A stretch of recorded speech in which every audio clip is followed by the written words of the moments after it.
Hi, welcome to Chad Silversmithing. Today I thought it would be nice to do a pendant, and I picked out some stones. I'm going to do kind of a circular one with three projecting faceted stones sticking off at 120 degree angles. And I have some interestingly shaped amethysts that were given to me by one of my patrons, and I've been finding different ways to use them. So I thought I'd try using those today and see how it turns out. For the center stone, I picked a charoite, which is a stone from Russia that is purple, and I think it matches pretty well with the amethyst that I picked out. So we'll see how it turns out. Before we do that, though, I wanted to thank some groups of people. My patrons over on Patreon are my core group of supporters. Not only have they provided me with financial support, they've created this really nice community over there, and I do really appreciate that. So don't forget to check the video description to see if you're interested in finding out more about that community. There's a link there for you. The other group is my YouTube subscribers, and we just passed 22,900, which is amazing. Thank you for that. Thank you for the kind words that you leave in the comment section. And thank you also for the financial support as well. I do appreciate the Buy Me a Coffees, the Super Thanks, the merch purchases, and those who buy my ebooks. Those kind of things make my channel sustainable and keep me making videos, so I do appreciate that. Thanks for that. Alright, well, let's get started. So this is one of my design idea sketchbooks that you can get on my merch store. These are super handy. I think there's a bunch of different versions of it. This particular one has a gauge to inches to millimeters chart, conversion chart on the back, which I find pretty useful. Some of the other ones have different charts and things on the back, information that's useful for silversmiths. The key feature for me, though, are these dot matrix in the background of the pages, so I can draw out my designs without having a lot of irregularities, because drawing isn't my strongest suit.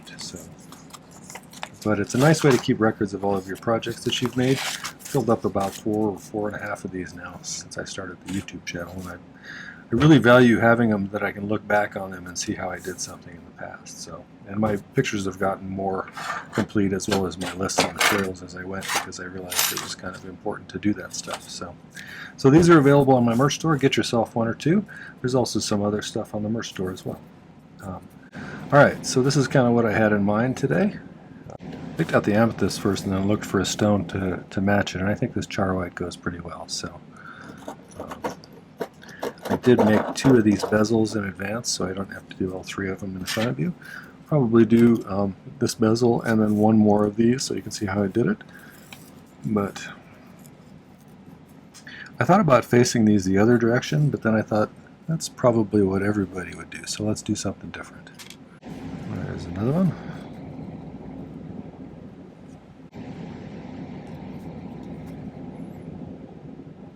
Okay, so it's going to be like that. I took some 14 gauge wire and I pulled it through my draw plate to create some 16, because I didn't have any 16 left. And I'm going to do 2 or 3 rings of 16 gauge.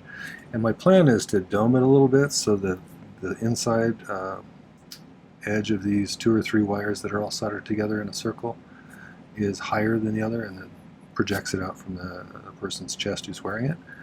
And then I'll figure out how I'm going to mount these on here. I'm not sure exactly. I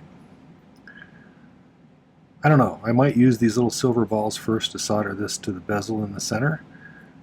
And then I'll either cut these out so they sit flat at the bottom, or I will do some other kind of thing. I'm not exactly sure how I'm going to do that until I get to that stage. I'm going to make a bail that matches the shape of this stone here. It's going to be a sandwich bail. If you want to see how to make sandwich bails, I have a video about different kinds of bails, and one of them is a sandwich bail here. I actually have a bunch of videos about bails, so if you're looking for some ideas for bails, check out my playlist on bindings. Well, I may make that off camera, since you can watch that video to see how I'm going to do it. Actually, that's about all. I think it shouldn't be too hard. 16 gauge wire, which I'm going to use for this, is 1.3 millimeters. The bezel I'm going to use is 4.76 millimeters, or 3/16 tall, and 0.41 millimeters, which is 26 gauge. So 22 gauge sheet for the bail here on the surface and on the back, probably use just 14 gauge round or square. It has little posts in there to keep them separated. And then scrap silver for the balls. The bottom of this bezel here is going to be 22 gauge sheet, which is 0.66 millimeters. And 18 gauge wire is how I make these little steps in these bezels. I solder in 2 rings, or not rings I guess, D-shaped pieces of wire, one on top of the other to create a little platform for the stone to sit on. And so that's a quick and easy way to make a step bezel. It's not the only way, and it's not necessarily even the best way, but it's one way. So, okay, so I got 2 of those. Need to make a bezel for the center stone. Let's start with that, and then we'll come and do the bezel for these guys. So, these guys. You wouldn't know I was a former English teacher by my colloquialisms. Like I said, this is 3/16 or 4.76 millimeters. Let's file the end flat and we'll make a little bezel for this stuff. If you haven't been to my channel before, I use hard silver sheet solder for almost everything. I use a liquid flux that I drip on with a dropper bottle. My torch is a Silversmith model. It's a acetylene air torch. It pulls in air through here to mix with the gas in the nozzle. It's not as hot as an oxyacetylene because it's not pumping pure oxygen into the flame. It is hotter than a propane or a butane torch though, so it's really good temperature for silver in my opinion. All right. So let's file this end flat. The size tip I use is a number 1. I occasionally get asked that as well. I haven't seen all that much Charoite on the market lately. Used to be everywhere. I think as things got a little chillier between Russia and the US, that some of the trade dried up. I do like Charoite, but it's got interesting patterns and kind of a chatoyancy to some pieces.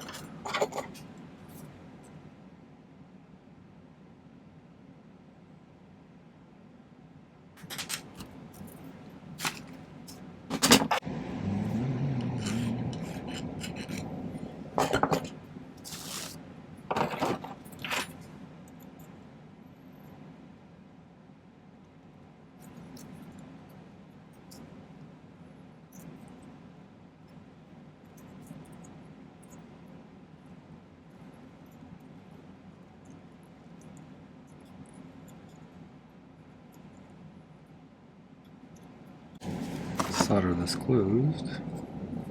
Make sure everything's lined up nice.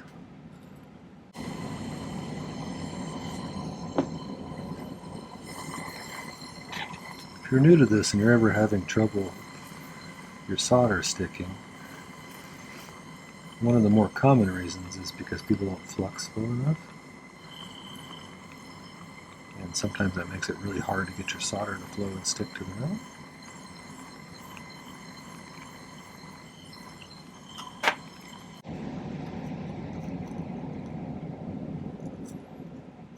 I just ordered some more silver, and all I have to say about that is yikes.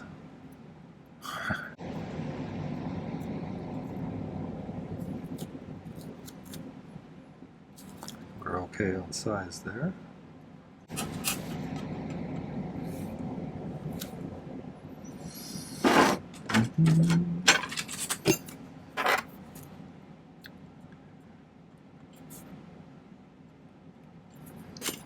Probably need to take some of my scraps and recycle it into some usable sheet and wire.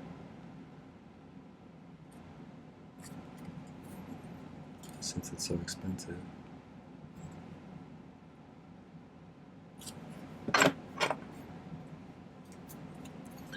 When I first started doing this years ago in the 90s,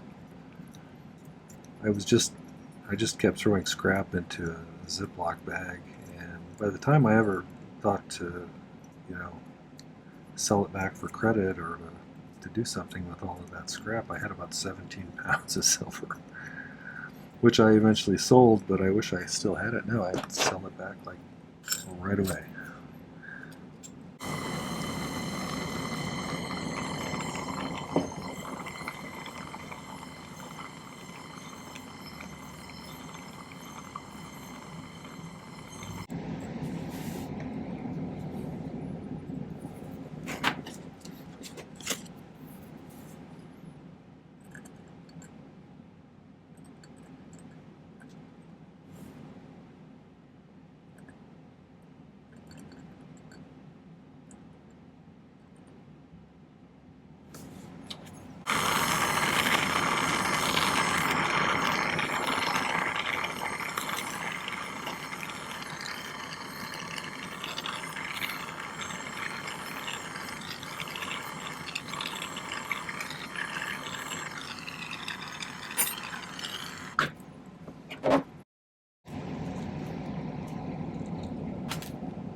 file off the excess sheet here.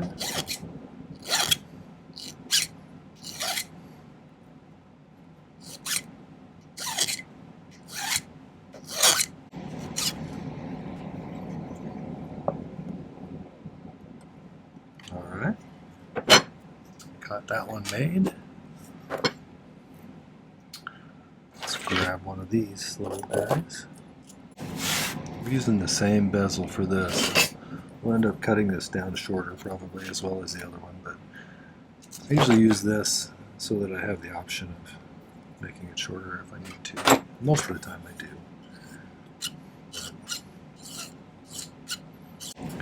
When you're doing something with sharp corners like this, you don't want to end the bezel on the corner. That'll cause you some problems. So either end it on the side over here somewhere or in the middle of that. And I think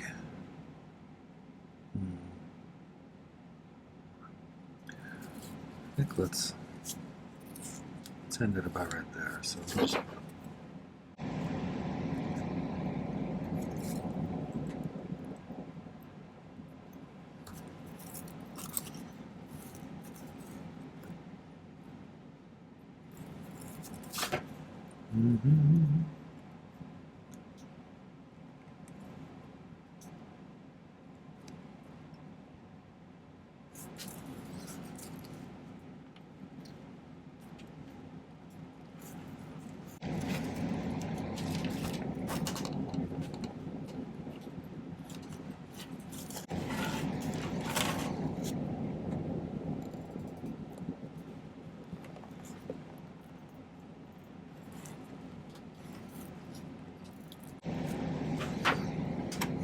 we're pretty close.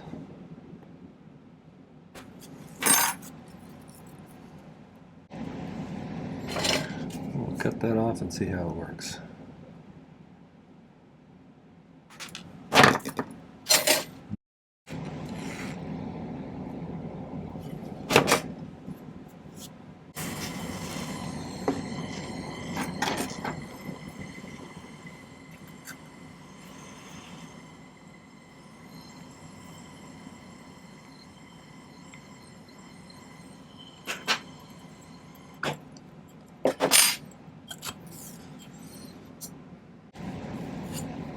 These aren't really like half circles, they're kind of half ovals, or half lozenge shaped.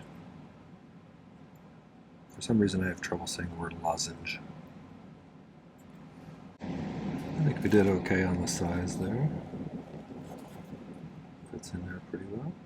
Not any excess space really, but not so tight that I can't get it in there. Hopefully. If you can get it to sit flat like that, we're pretty good. That's not quite flat, but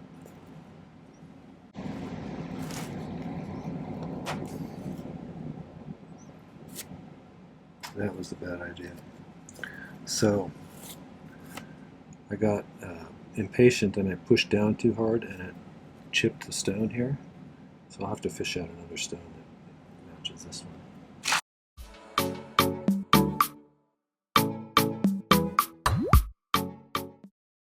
That was dumb. I know better than doing that, but that's fine if you got backups, but it's not great if you're doing something that has like a unique stone. So that was a rookie mistake on my part. Sorry about that. Find that piece of 18 gauge round wire I have. So this is what I use for the step. And to start with, I'm going to file a notch so I can bend one of these corners really sharply, but it needs to be a little ways from the side. About maybe a little bit more than the width there.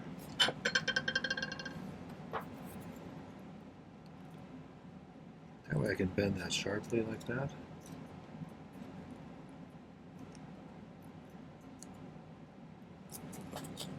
We can just kind of gradually make it into kind of a half of a lozenge.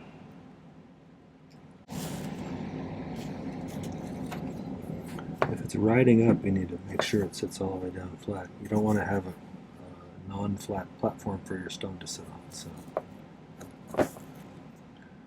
that's one. That's pretty snug and just about right. Let's do one more to stack on top of it.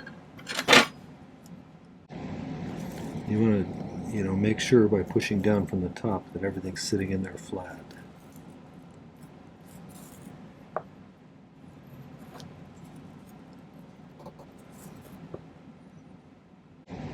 Looks pretty good. Okay, so let's find a little bit of solder here.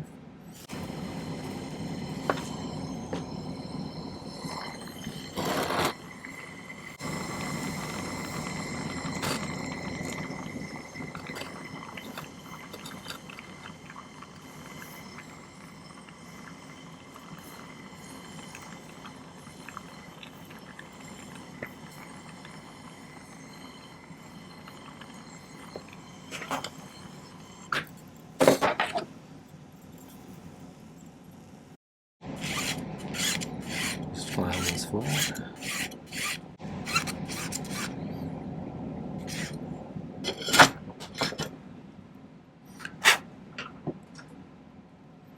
There we go. Okay. Let's see where we stand here. So that looks like that'll work as long as now I need to figure out the inside. Actually, let's make 3 rings, all the biggest size. So let's do that. And then I can cut down 2 of them. This was in the pickle because I annealed it after I pulled it through the draw plate because it was really work hardened. Annealing is where you heat it up to kind of a reddish color, a light red color, and then let it cool off and then quench it towards the end. That takes all the work hardening out of it, so it's much easier to bend. So if we want to do this mathematically, we can just measure the diameter of the outer one, and we got 10, 20, 26 millimeters. Let's call it 27 just to be safe. So 27 times pi should give us our circumference. 3.14 times 4 is 28. 7, 9. 3 times 7 is 21. Right? So 84.78 millimeters for each piece. We'll just call it 85.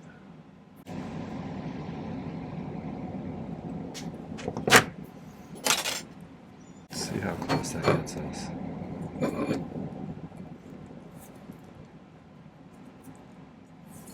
Yeah, a little on the big side. But I added a little extra, so just so I had plenty, it didn't end up too short.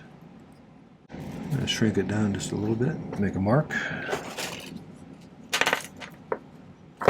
See where that puts us.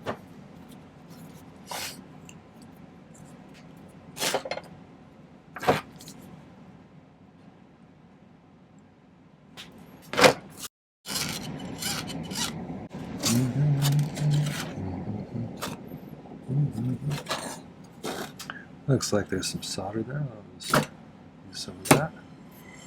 I'm going to do something called pick soldering. If you're interested in learning how to do it, I think it's a really useful skill. I'll put a link right there for you. I have a pretty good video about it, I think.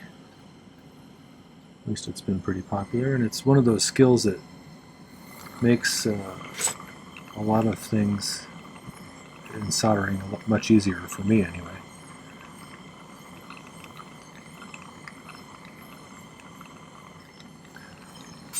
Took me from being a noob to being a little bit less of a noob.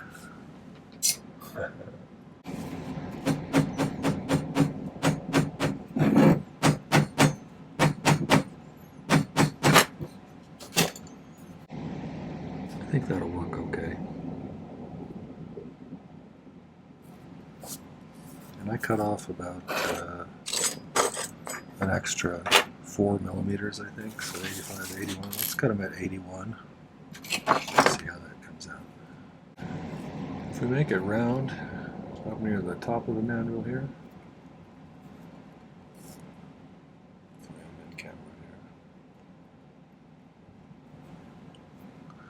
And slide it up, and it'll maintain its roundness until we get it to just the right size.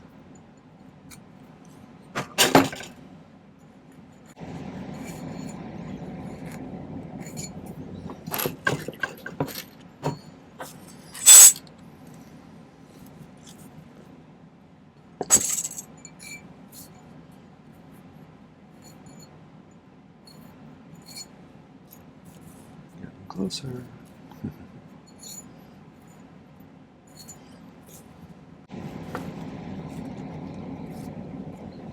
So once I have that tight in there, I should be able to mark where they cross. Right there. Let's cut it there, then we'll line up the ends and we'll see how it fits inside.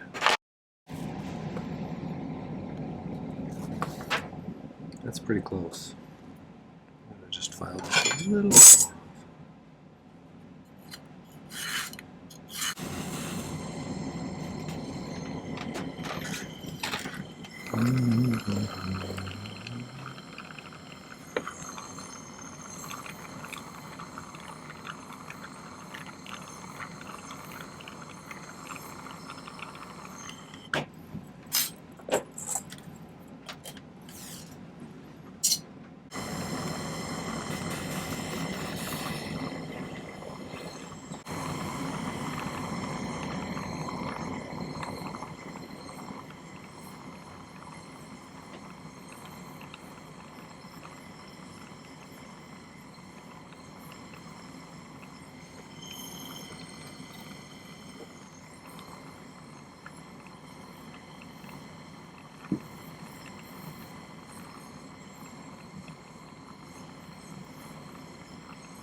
So I need to make 3 balls now. Well, actually, first let's dome this. Let's see if we can get that to work out okay. See if we can kind of dome this a little bit.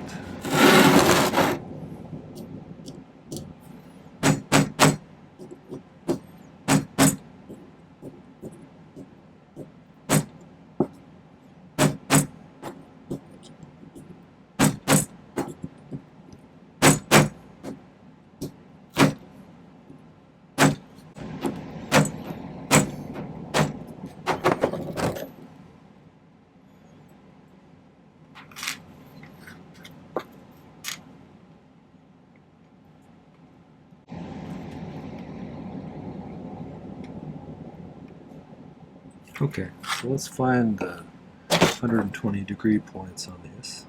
I'm going to use something called polar graph paper, which is super handy that you can get online.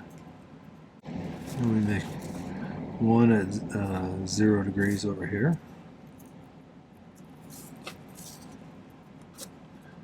And then one at 120 degrees. And one at 240 degrees. Alright, let's make a few little silver balls out of some scrap.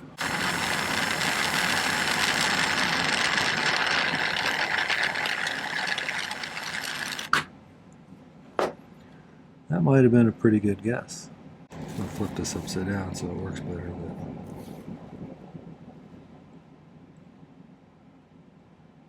I think that's about right. So let's make Let's make 3 more of those, just in case one rolls away from me. I do spend a lot of time crawling around under the table, looking for things I dropped. I think this probably be a good time to use this softer pad.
I think maybe I will cut through these so that these are actually seated down in there.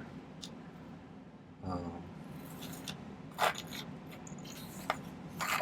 I'm going to try and find the central point between each of these, and then I'll scratch a line and cut them with a saw.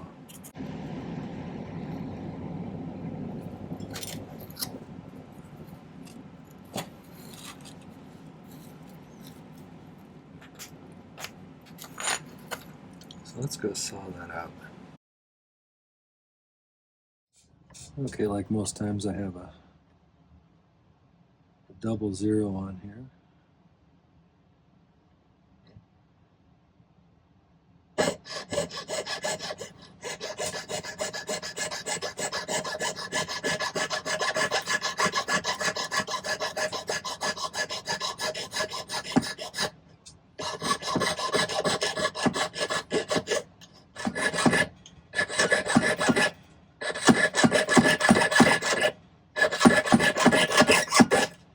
Let's do a little medium paste solder on this one.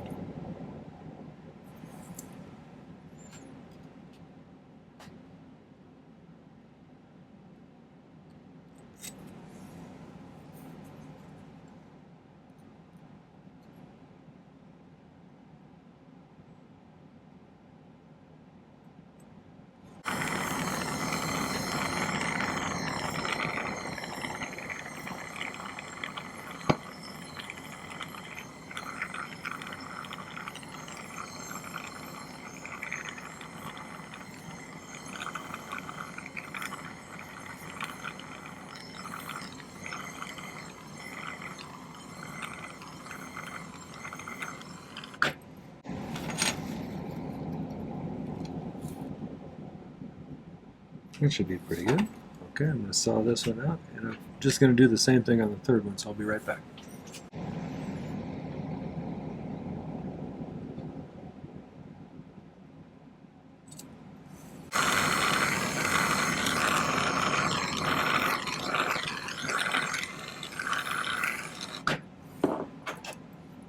Hoping this will look relatively symmetrical, even if it's not.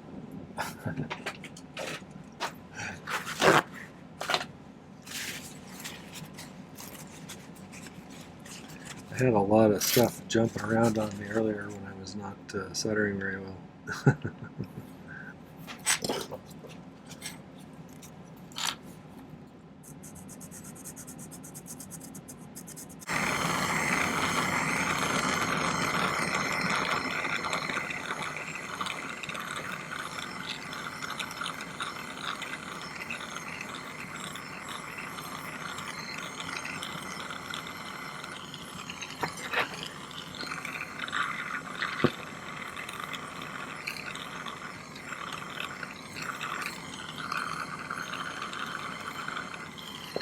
Actually, one of these balls was slightly misaligned, and it was enough to where it was bothering me, so I took a saw and I cut it off, and then I had that backup ball there, and I moved it where I wanted it to be, and then I resoldered it.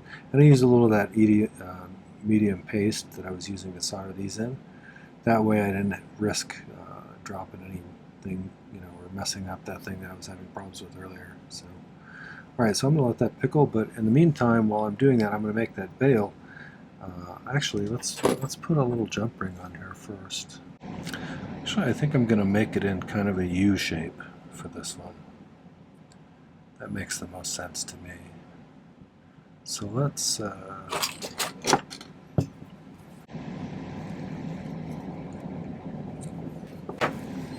so like this, but it needs to be narrower. So let's squeeze that down a little narrower. I want it to stick up just a little ways so that I can run it through the bail that I'm going to make. So I'm going to cut it off about there.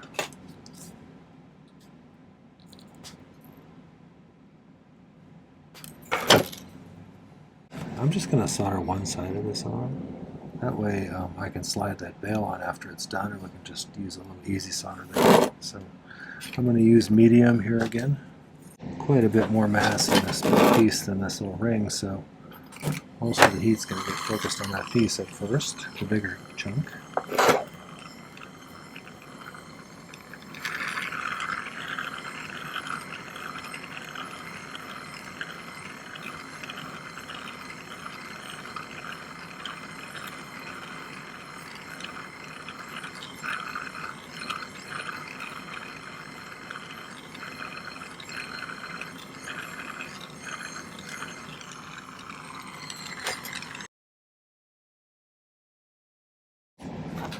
So I've got this all made, and I'm just going to use a little bit of easy solder where this was attached.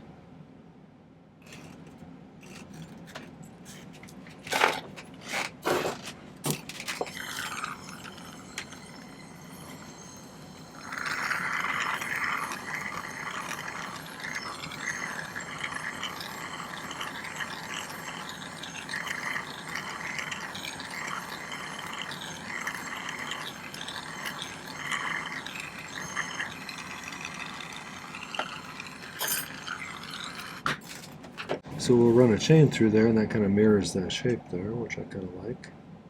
So let's let that pickle, and we'll come back, and I'm going to set all but one of the stones, just for time's sake. So we'll set that last one together, and then we'll put a chain on here and see how it looks. Okay, I've got these two, and the center one's set. This one was kind of a booger. Why it was giving me so much trouble, but one thing that I do when I'm setting stones that have little corners like this is I'll often file the very top thinner there so there's less metal to be pushing into that space. You can kind of lay it over like that. And I do this differently than a lot of people because I'm using my chain nose pliers as a bezel pusher.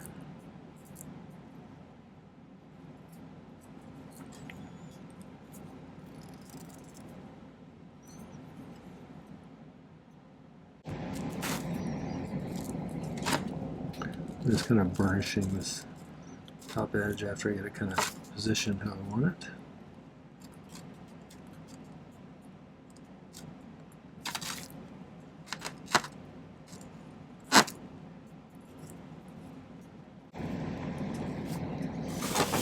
Okay, that's kind of what I had in mind.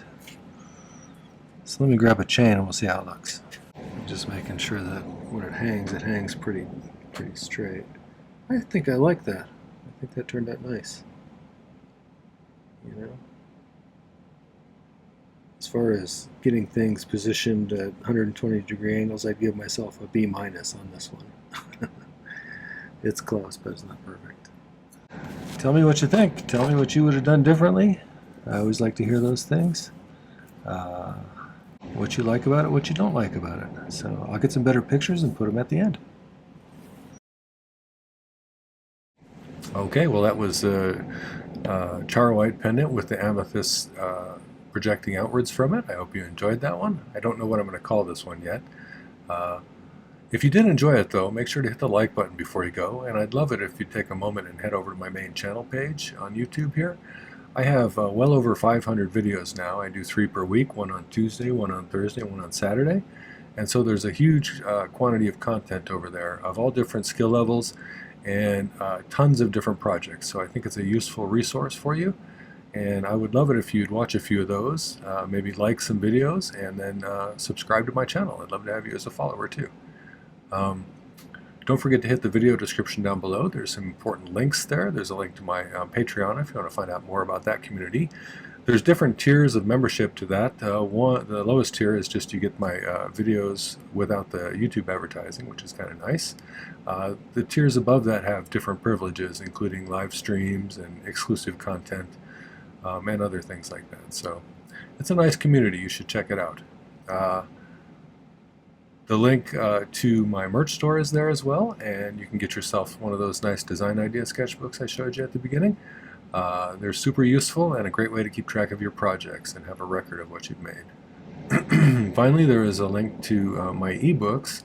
2024 is the most recent. It has a page for each of the tutorials I did last year, and with a link right to the video, as well as exclusive information about those videos. Like there's a picture of my sketch, a picture of the final product, a list of materials, there's a difficulty rating, and some notes that I made about the project itself, extra information that I might not have covered in the video. Things like, would I do it differently if I was to do it again? Did it seem like an easy project? Whether I liked the project, whether I thought it was a success. So I think it's a great way to have a whole bunch of projects right at your fingertips, and a super nice way to support my channel. So if you do that, thanks for that in advance. Alright, well, thanks for watching today. Take care. Happy silversmithing.